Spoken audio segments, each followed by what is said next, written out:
andagi sina mai gi charger mai gi charge songnaba sida hama hape e isum galo yawi ganong to patare oh saya to godaba Eina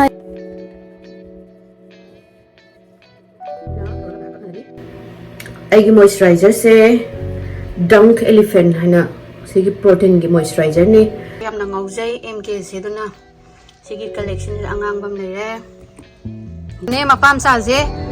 si khoi yumda champraga komlaga kanoga toki matik yamena ta laibang ri thabiya kanang khangjam na noi matai matamda mai haina thangkalaga tayo na hai mayam ngasigi video sidi aigi morning face routine mayamna yam request ore happy ona aduga ayukta aina kari season ai kari tai nungdang tumam dai da kari season ai kai tai haiba adudugi video ne adunga si video sizu sigi 10GB hariba electric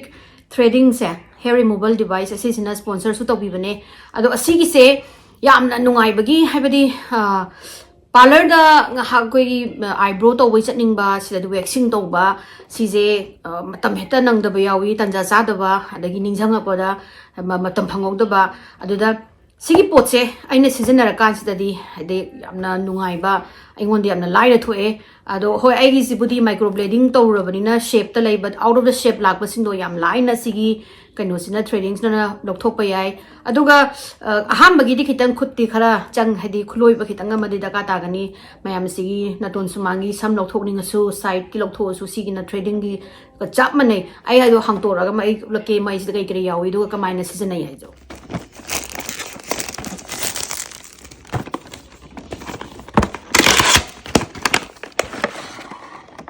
okay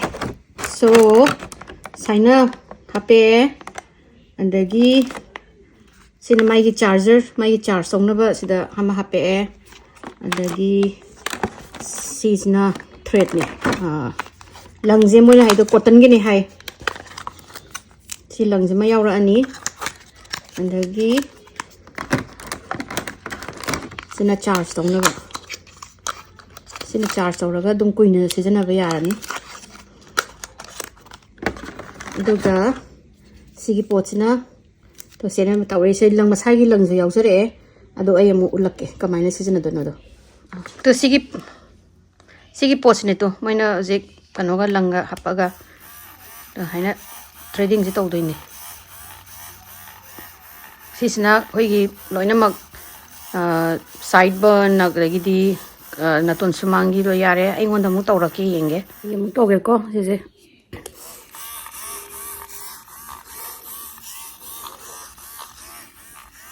isum galo yawi ganong to patare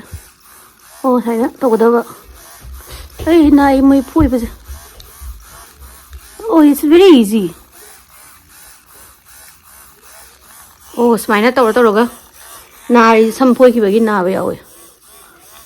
okay mayamna pamagadi sigi potse Amazon dagi order to bayagani magi link and magi description do ai hapcharamge aingonda di yam nungai jare sigi potse haidi nga haki mai su harina haki ai yam talle ai di haina kano da parlor da trading khaki to whatsapp khot pase tan bagi ana mana chatre do na oi anyways ai bidi microblading to re do extra hindorok pasing do disina to dem laire but you will need some practice to do this maybe once or twice once you know where this thread leads like akaraida my guide on a higher kanda di am easy ogeni it's very convenient it's very easy my am check out of you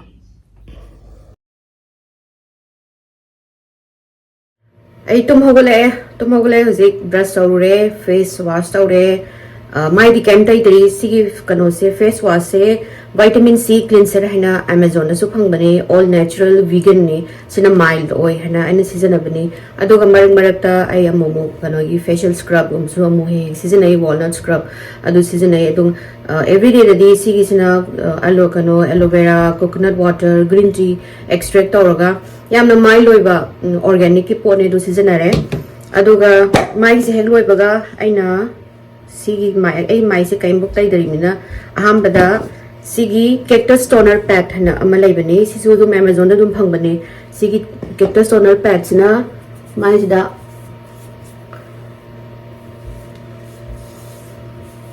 ꯑꯩꯁꯦ ꯐꯦꯟ ꯃꯆꯥ ꯑꯃꯁꯨ ꯌꯥꯎꯔꯤ ꯁꯤꯗ ꯐꯦꯟ ꯃꯆꯥ ꯑꯃꯁꯨ ꯌꯥꯎꯔꯤ ꯈꯔ ꯊꯨꯅ ꯀꯪꯁꯤꯟꯅꯕ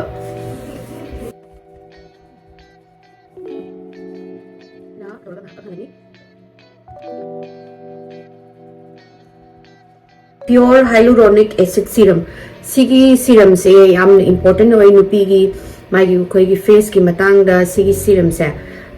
adum sizanabiyo nungdang tumam dai da su sizanabe yai adegi tum hagula kan da su sizanabe yai aduduna sigi pure oiba hadina sita kanu da su yawbani sunscreen da su thokpani adu thokpado amazon su dum phangbani adum yengbiyo mayamna sigi pure aina sizanabe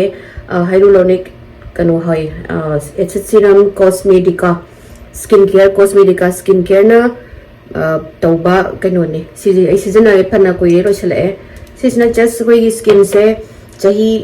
yam pa di 40 maya naksala adi si kanu si serum se yam dakar tai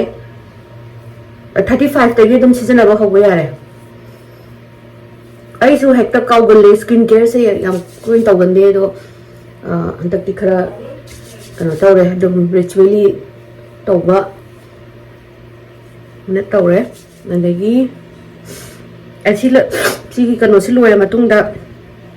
aigi moisturizer se dunk elephant hana sigi protein gi moisturizer ni sigi Sephora gi store da phangbane ado tangdi am tange aina leibeda $100 so 9,000 rupees oiram dong male Indian rupees da sigi protein gi moisturizer se sisna Sephora da phangbane just mari pam chama toga ai fan du kana hummi kha thona kangsan na bana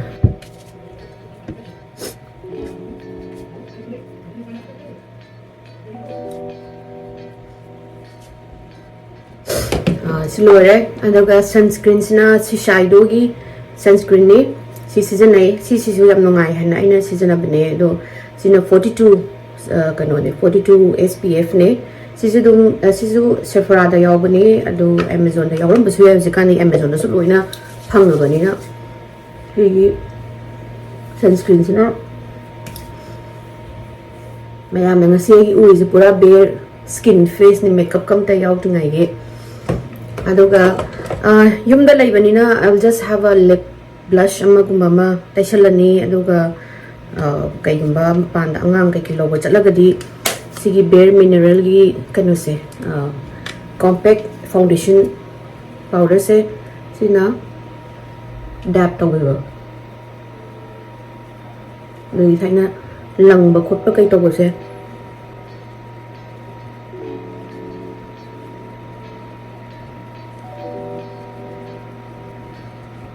sima aduga samjire asmaina khoiraga sum leite ko ai ngarang ji dinner chatlure adugi sam ketang semu bagi samje sem da su yare na tadi samje dum semba yam tawgalle se lore ai day to day yum da leibagi saida lip stain gi lip gloss gumba ma teshan ba natragana eyeliner gumba hapchalaga kai gumba angang school gu lobo khot pacha to boragadi eyeliner gumba hapchalani or little bit of blush here and there aduga yum da hojiti ngasi suti ni na kaim po chatlaroi aduna this is my morning skincare ne agi nungdang na nungdang ni mo hapa mayam na aigi makeup tawbagi adegi aigi accessories kari krak yenge na habdo bag se aidi Michael Kors se amna ngaujai MK se duna sigi collection angang bam leire pink color ma leire adegi maroon purple color se am pamjai agi sima leire adegi black sima leire adegi sida mo thina MK gi small kanwani backpack ni sima ane dum punare adegi sida mo orange color ma mung leire adegi sida karo haitare off white cream color Michael's Kors gini sisu adagi sisu Michael's Kors gini sisni leire aduga dang kira kandana Tory Burst ki seasonare aduga day to day amung saida papa chapagina Kate Spade ki sigi ani se ado atopa bag sing du kadai kadai leigram no I khangre Singai simauzi uzi ka dumaina punabagi aina tap tap pai ya pa mafam da leibagi si singsini ai ki bag se khungup ta di kaya ngauja de ai je aduga bag ta di am ngawe moi mapam sa jam ta yengo ba nate akhoi yum sida champra komla adoki mate khonge haibagi ja marble sana baji bu ha marble sana baji bu everything on the back. No, you have to roll through like this. We one mapam sa je si khoi yum da champra ga komla ga kano ga adoki mate ya me na ta ta lai bang kano je marble sana doi ne Papa, but I'm supposed to get one. Do I get on? What right? I'm supposed to get on. noi hanai ja kaino thiri ka piro kaino Honey, tianjai ra ba sanai je ri thabi ya kana ang khangjam na noi ai ja khang de da kaw re ta ta Come on! Oh no! eh tan tan ani pan gre Okay, this is another. yam nungai sana sana ro Papa, why don't I get on? mar champa gi kanu champra gi marble oi sana le re ba moi de Oh, this is. oh che che am hit to gre Papa, where's mine? So. You can take whichever one you hit, okay? Daddy dog is up. Wait, I hit this one. Yeah. Daddy dog. Yeah! 1, 2, 3. Woo! Ah, I got one. ai champra jing jina kana mung champra ai komla jina kana mung sabi da bai ta lai noi am jang pan ba su lep te jing pan ba loi dringai da ma pan jong sagala ya ji pan khala ne mo trip ka kanu ga loi da bi jan ni ma kha da loi ta lai re ai na ore ni komla to ge ta khunjan gi ge gara dum sa ge mayam normally ai zik tumbagi ready tawrage mai se ado ngasidi mapan chalu be khara makeup ta hore ado aina makeup remover se cc gi nitrogen gi makeup remover se cc se nei ba ado ngasi do aina kano gumba hai ton asi gumba aina ai ding asi hadi makeup foundation kari grak se na rubagi clinic ki sigi cleansing milk se cc se na rani cc se na raga masna ithok dai ne cleansing milk se adana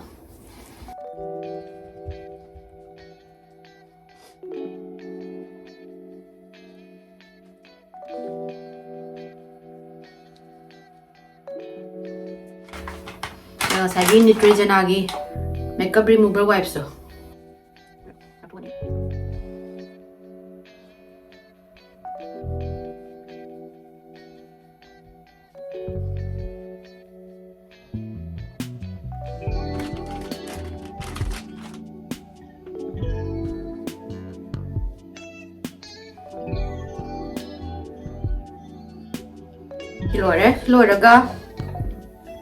Loraga sigi CeraVe gi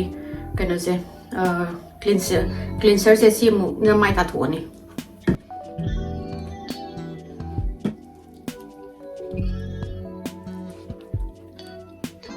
mai ta ba loraga cactus ki toner pad se sima dum season ai toning ti tok da ya dam ni na aina cactus ki toning pad se da rose water khara hapsale yam kana dry hoy na ba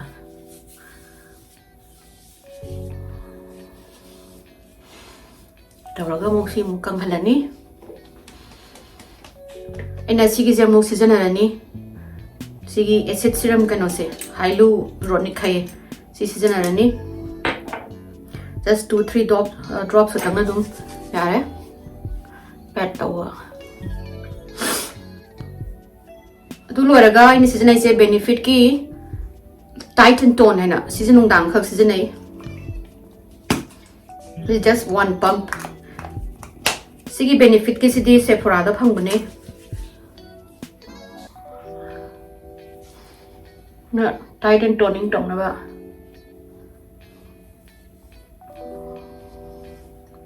silwara matung da Kiehl's ki midnight cream sigi se sisu Sephora da phang bane sima muktai birani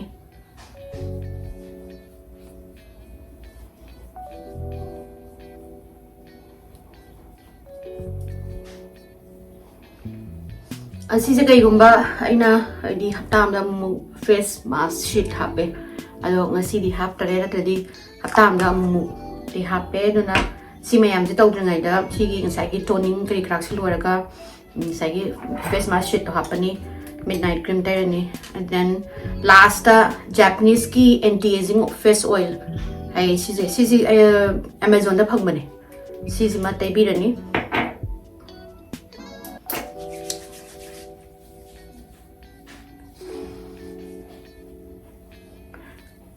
cream gu matai ba matam da mai le haina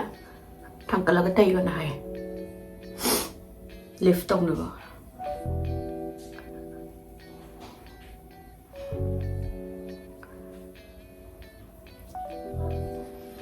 ngak se dum yaw pi ro rồi sida nay nung dangi sida loire aduga karigumba aina eye bags guma thoklen haragana eye cream guma tai biba ate duguma eye cream apha pha jukti Amazon su phangabani or any brand noina pamba ma adum night cream am tasan biro ni tai roi lore mayam tum changage good night